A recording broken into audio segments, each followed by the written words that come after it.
Olá pessoal, para você que não me conhece, meu nome é Ângelo. Eu vou aqui resolver uma questão de concurso, né, de uma prova da Petrobras para engenheiro de equipamentos elétricos. E essa questão eu achei bem interessante ela, né, pelo fato do raciocínio a ser utilizado na resolução dessa questão. Então, o que diz aqui, né? A figura abaixo, né, ilustra um aparato usado para medir a carga elétrica de uma esfera. Nesse sistema, a esfera está carregada positivamente e é posicionada em uma rampa feita de material isolante.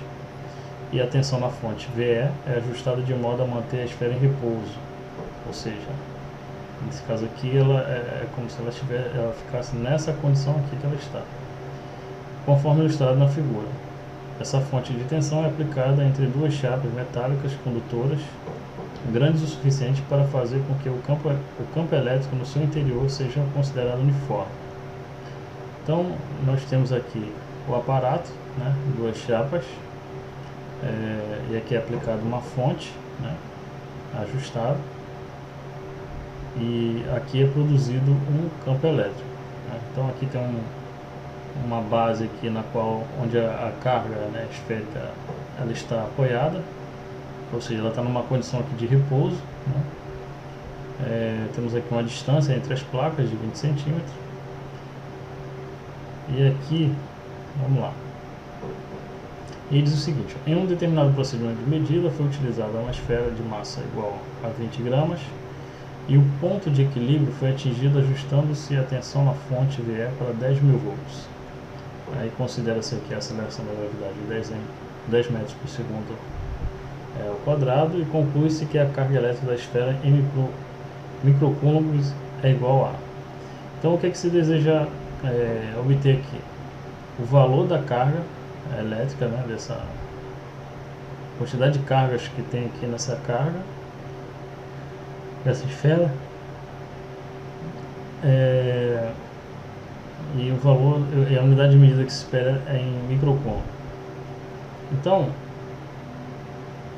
para poder tentar mostrar aí o desenvolvimento dessa questão, eu vou mostrar essa tela aqui. Então, o que acontece?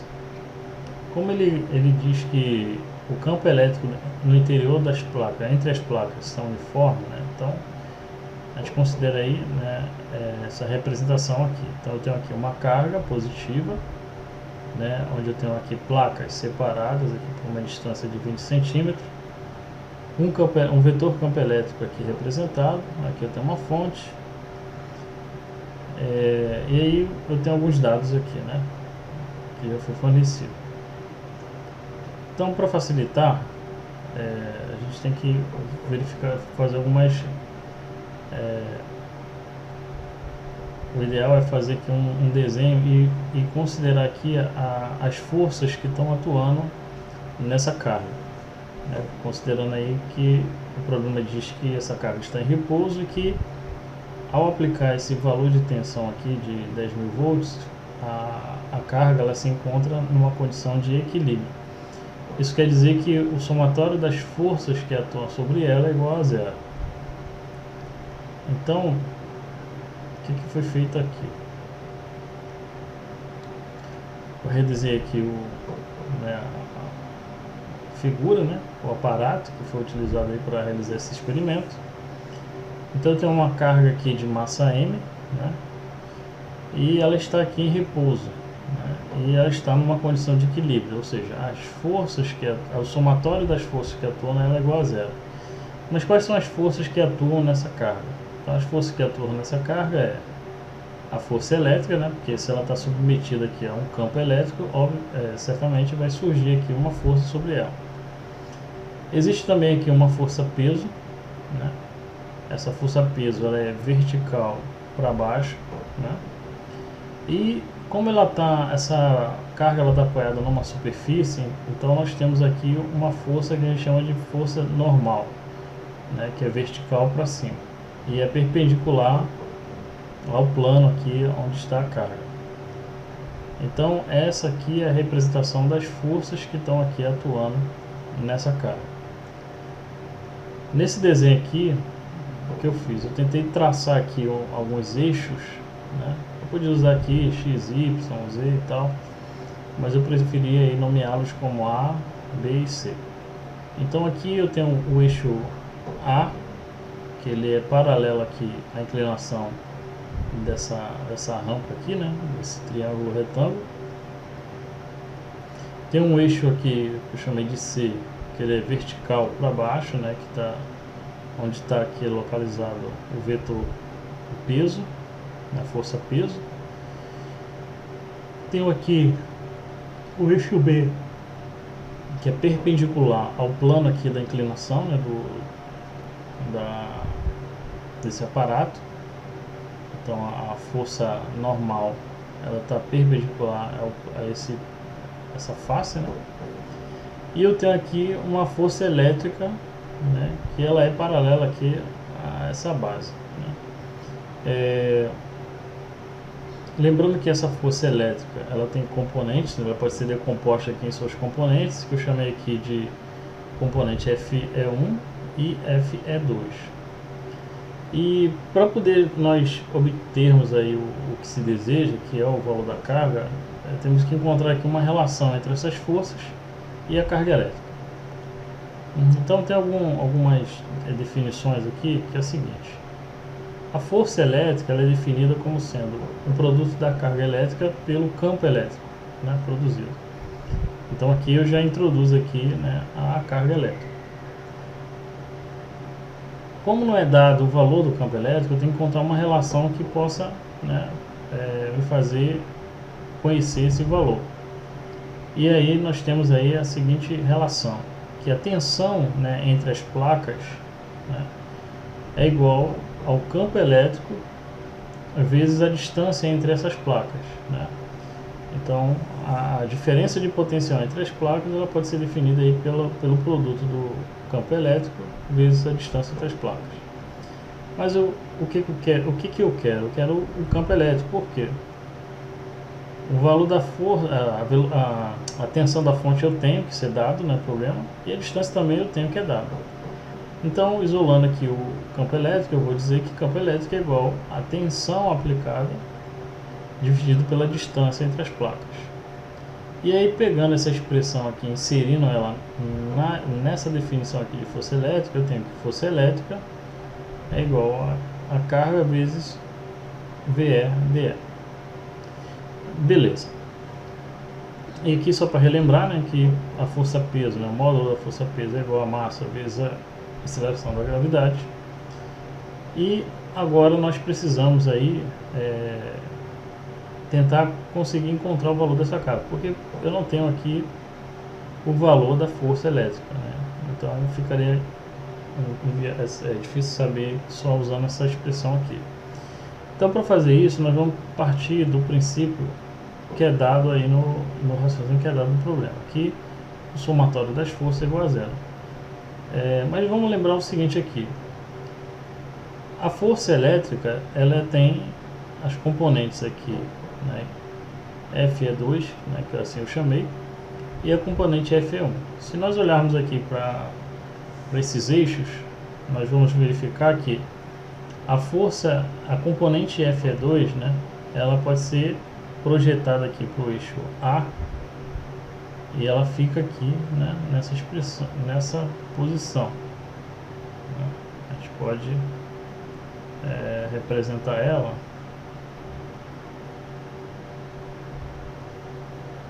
aqui.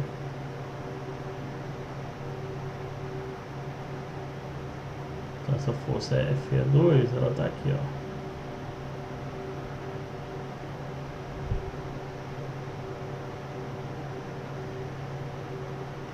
Vou chamar aqui, ó, de FE2,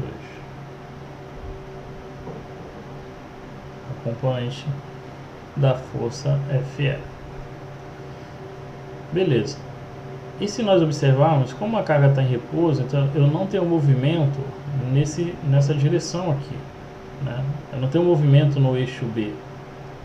Então, como o somatório dessas forças tem que ser igual a zero, então em módulo essa componente da força Fe1, ela é igual em módulo à força normal. E aí o que acontece? Se essa força Fe1 é igual em módulo à força normal, então, e essa força normal ela é perpendicular ou ortogonal à componente Fe2, então é razoável dizer que a força resultante entre essas duas forças, né, será igual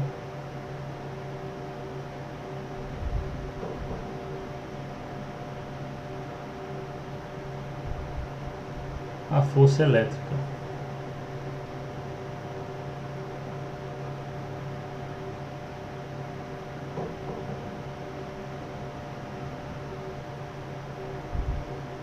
Então aqui, ó, eu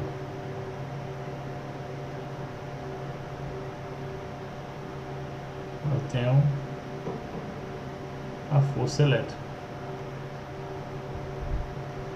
Observa que a força elétrica agora ela está no mesmo eixo em que está representada a força peso. Como eu também não tenho movimento, né, dessa carga, ela não se movimenta aqui no eixo C, então eu vou dizer que, e como ela está em equilíbrio, eu digo que o somatório, né, dessas duas, esses dois vetores, ele tem que ser igual a um vetor nulo. E como eles estão na mesma direção, mas em sentido oposto, então eu posso dizer que em módulo, a força elétrica ela é igual à força peso. E uma vez já sabendo disso, né, dessa informação, que a força elétrica em módulo é igual à força peso, então podemos fazer a seguinte relação.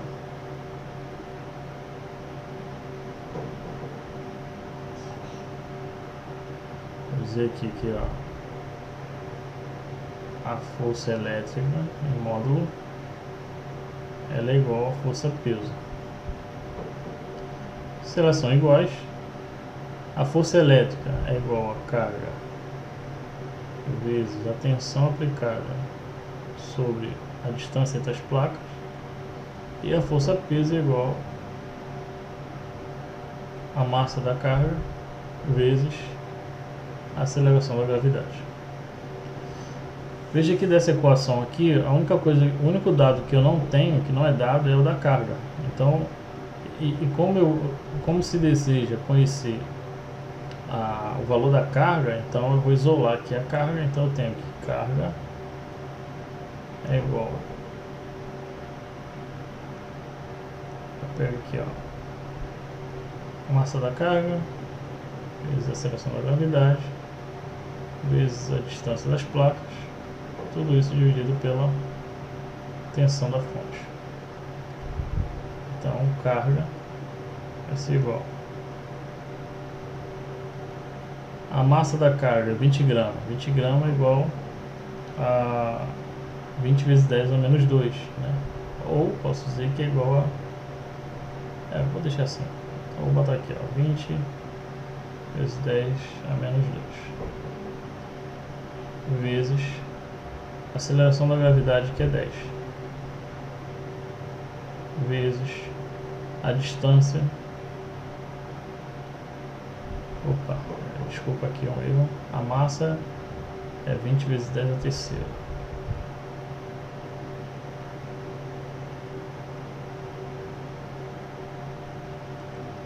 É 20 vezes 10 a menos 3. E a aceleração da gravidade, e agora a distância, que é 20 vezes 10 a menos 2 metros.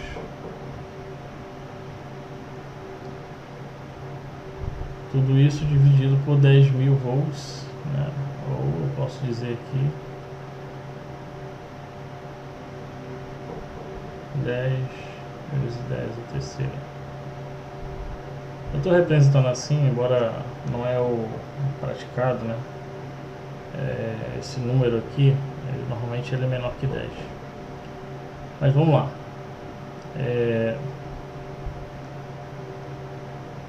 Então temos aqui todos os dados aqui substituídos na expressão. Esse 10, se nós fizermos um cálculo, esse 10 aqui, ele simplifica com esse 10 aqui. Então,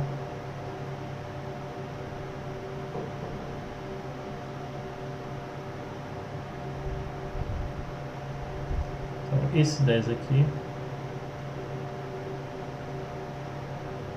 posso cortar ele com esse 10 aqui.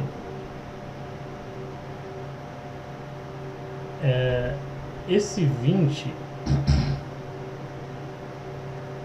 se eu pegar aqui 20 e multiplicar por 20, eu vou ter 4.000, eu vou ter 400, 4.000, desculpa, vou ter 400, que é 4 vezes 10 a segunda. Então esse 4 vezes 10 a segunda, eu vou cortar com esse 10 a menos 2 aqui. Então eu posso eliminar aqui esse 10 a menos 2 e cortar esses zeros aqui, ó.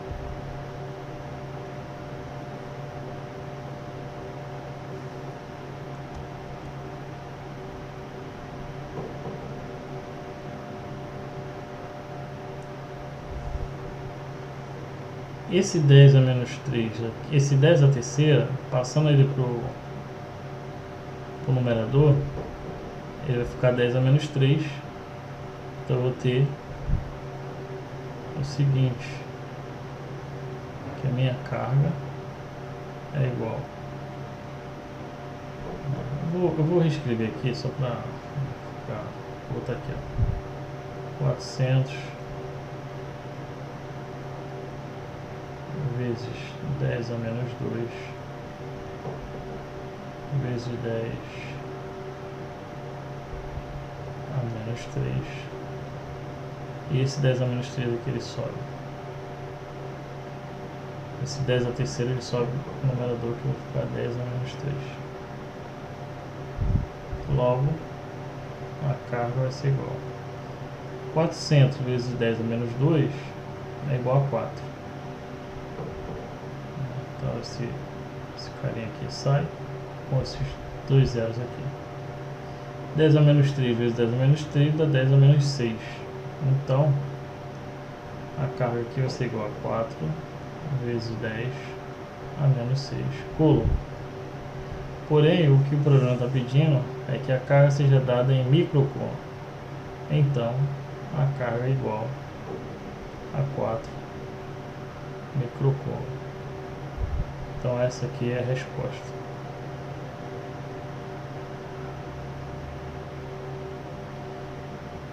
Então, veja que no primeiro momento, olhando para a figura, a pessoa pode pensar em usar o ângulo, né, fazer aquela coisa de semelhança de triângulo e tal, mas nesse problema aqui em específico não foi necessário aí fazer uso do ângulo, uma vez que a forma como, né, os dados aqui se alocaram, né, então simplificou aí a análise, né, o cálculo. Então a gente, antes de começar a fazer cálculos desnecessários, é interessante aí avaliar o que de fato o enunciado do programa está falando e os dados que temos que é dado, e tentar ao máximo usar aí os conceitos, né? Lembrando que questões de concurso, ela não necessariamente ela vai exigir de quem está fazendo a prova fazer muitos cálculos, né? Eu entendo que se a pessoa pega uma questão e começa a fazer muito cálculo, né, começa a ficar muito maçante a questão, é provável que ela esteja indo por um caminho, um raciocínio errado, né? Porque o que se entende é que as questões ela quer explorar aí o grau de conhecimento aí em termos de conceitos nas resoluções. É claro que inevitavelmente vai ser necessário fazer alguns cálculos, mas como não se usa calculadora, então não seria muito coerente que se cobrasse aqui cálculos tão trabalhosos, né? Então veja que os valores, né, eles são bem amigáveis para se resolver, né? Então é só uma questão mesmo de manipulação aí e aplicação aí de alguns conceitos físicos, né? Então espero ter contribuído aí nessa resolução. Caso tenha ficado dúvida, pode deixar aí seus comentários, né, na descrição do vídeo. E se gostou, deixa o seu like aí, né? Se não gostou também, pode fazer sua crítica, não tem problema. Mas se foi relevante aí para o seu entendimento, compartilha com seus colegas nas redes sociais. E até uma próxima. Valeu, pessoal.